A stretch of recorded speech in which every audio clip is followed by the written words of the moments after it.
Her two personal assistants just acquitted in court, claiming they had approval to rack up $1 million in spending just to keep quiet about Lawsons' alleged drug abuse. So all eyes on Nigella now as she goes into full-on damage control. ABC's Lama Hassan has been following this case since day one.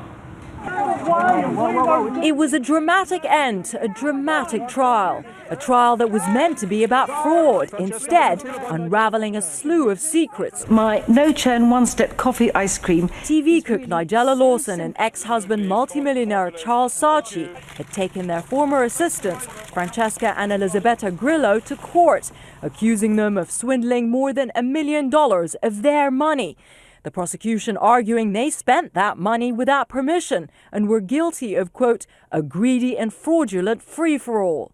Then came the allegations of drug use with an email written by Saatchi read out in court, calling her Nigella, saying, quote, you were so off your head on drugs that you allowed the sisters to spend whatever they liked. And yes, I believe every word they have said. Saatchi took the stand saying he'd never seen her take drugs, and that email was, quote, nasty. Nigella's explosive testimony followed, forcing her to admit she used cocaine 7 times during her life and, quote, smoked the odd joint. The sisters fought back, claiming it was more frequent. This has been a long, hard fight, played out in the gaze of the world's media.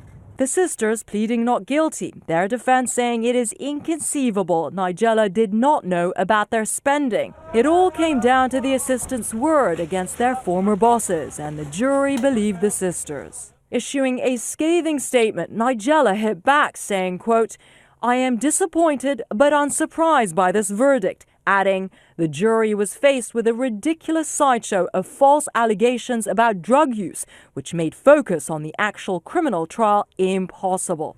So will the cook who brought us these delicious dishes be forced to throw in the towel? The good news for Nigella is that this trial happened in England and not the U.S. And I think she'll be able to come to the U.S. and quote-unquote start fresh. Nigella will be back on our TV screens hosting ABC's The Taste in January.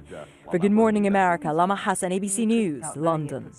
I think the good news for Nigella is just this trial's over now. Yes, and I keep thinking Martha Stewart bounced back, so I think Nigella's yeah. probably going to be fine.